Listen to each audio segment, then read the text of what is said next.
Hey, welcome back, guys. We are moving on with our conversions. So we did decimals to percents last week. This week, we're going to be doing fractions to percents, which actually involves decimals as well. So we're going to do some notes, and then we're going to do a couple of practice problems to make sure you understand, and then you're going to do some practice on your own. All right, guys, let me share my screen. Let's see what we got for today. Share. All right, ladies and gentlemen. So as you can see, percent to fraction, fraction to percent. So these are our notes that we're going to go over to make sure you're understanding the concept. There we go. Let me get this guy out the way. There we go. All right. So percent to fraction. 45% means what? So whenever I'm talking about a percent, it's always out of 100.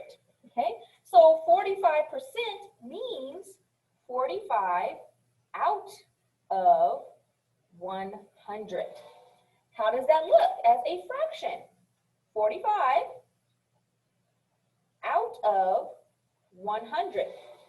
I have just changed my fraction, my percent to a fraction. Now, of course, with any fraction, I must simplify it, correct? So I end in a 5 and I end in a 0. What can I divide both the top and the bottom by to make it smaller? Because I end in a 5 and a 0, I know that I can divide by 5. So I'm going to divide both of those by 5. 45 divided by 5 will give me 9. 100 divided by 5 will give me 20. So 9/20 is equivalent to 45 hundredths, which is equivalent to 45%. So 9/20 is my simplest form of a fraction that represents 45%. All right, let's try a few practice problems down here. So 80% as a fraction. Remember, out of 100. So 80 out of 100. I've changed my percent to a fraction. I need to check if I can simplify it. Both of these end in 0. I know if I both end in 0, I'm divisible by 10. So 80 divided by 10 is 8. 100 divided by 10 is 10. Another way of looking at that is I can drop the 0 from both of them when I divide by 10. Now I have 8/10. Am I done? No, I'm not. Both of these numbers are still even. When I am even, I know that I am divisible by 2. So 8 divided by 2 would give me 4. And 10 divided by 2 would give me 5. Now I have 4/5. I don't think I have a number that will go evenly into both of these. So 4/5 is my simplest form. So 80% is equivalent to 4/5 as a fraction. Let's look at this next one, 8%. Remember, a percent is out of 100. 8 out of 100. Now I need to see if I can simplify this. 8 is an even number and 100 is an even number. So I know I can divide by 2. 8 divided by 2 will give me 4. 100 divided by 2 will give me 50. Am I done? 4 over 50? No, I'm not. I can still divide by 2 because both of those are still even. 4 divided by 2 is 2. 50 divided by 2 is 25. I am now in my simplest form. Now, some of you might backtrack and say, hey, miss, we could have divided by 4. You sure could have. If you can't see that there's a bigger number, but both of your numbers are even, you know that you can start with 2. But of course, if you see a bigger number that will divide into both the numerator and the denominator, please do it. Because look, you save yourself a couple more steps on the simplifying part. All right, the last one. Sorry, it's a little blocked, but it's 155%. Now, you might be going like 155%? What? I thought 100 was 100. Well, anything over 100 means that you're going to have a whole number in there when you change it to a fraction. So think of it this way.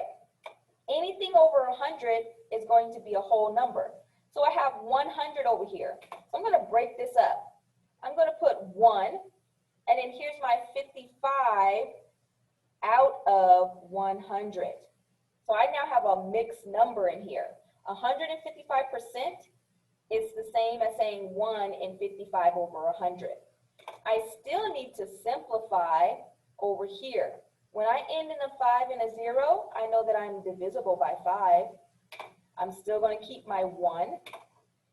55 divided by 5 will give me 11. 100 divided by 5 will give me 20. I now have 1 and 11 over 20.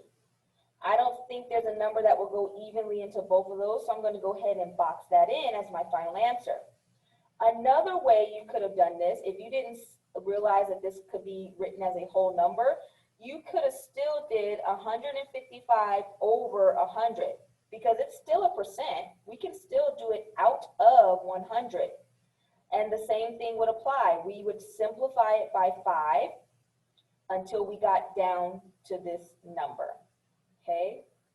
I just want you to realize that both of those would have still gave you the same answer.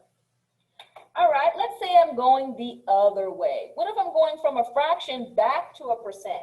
Well, look, good old Dr. Pepper is back into play. So let's use that same fraction up here. Let's use 45%, okay? 45% was 9/20ths when we simplified it, correct? So if we do 9/20ths,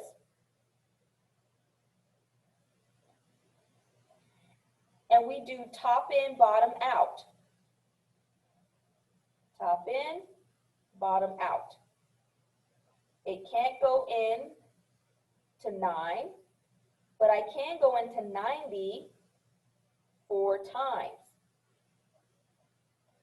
Have 80 with 10 left over. Add a 0. What times 20 will give you 100? 5. Then we use Dr. Pepper, 1, 2, which would give us our 45%. Okay? Let's try another one. Let's try 10 out of 100. I know that I am divisible by 10 because both of them end in a 0.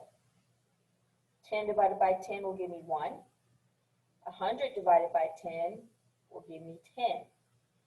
If I do top in, bottom out, top in, bottom out, 10 won't go into 1. 10 will go into 10 one time.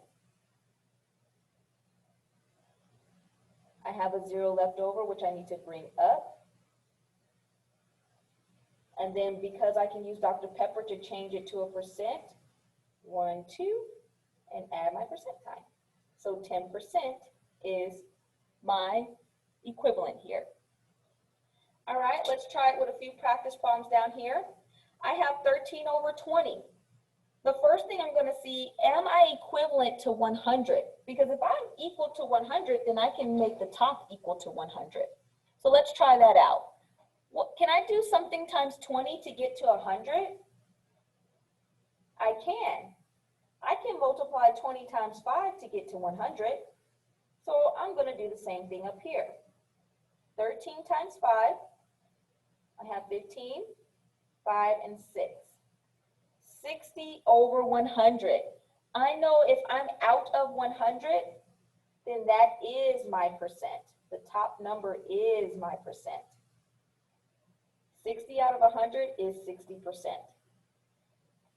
What about this next one? Can I make it equal to 100? Yes, I can. I know that 5 times 20 will give me 100, so I'm going to do the same thing to the top. 2 times 20 will give me 40, and because I'm out of 100, I know that my top number is also my percent. All right, let's try this last one, 2/3.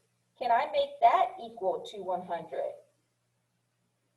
No, I actually can't. There's nothing that I can multiply 3 by to get 100.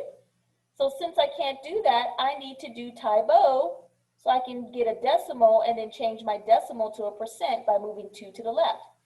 So I'm going to do top in, bottom out. Top in, bottom out. 3 will not go into 2, so I need to put a 0 and add a decimal. How many times will 3 go into 20 or close to 20? 3 times 6. 3 times 6 will give us 18 with 2 left over. I need to add another 0. I got 20 again. So I know 6 times 3 is 18. And I get 2 again. When I keep getting the same number, that is called a repeating decimal. And I represent that by putting a bar on top. But remember, I don't want a decimal, I want a percent. So I'm going to use Dr. Pepper. Because I have a decimal, I need to move it 2 to the right, and then I can add a percent sign. 1, 2. So I'm going to put 66.6 with the bar percent. Miss, why'd you put that bar?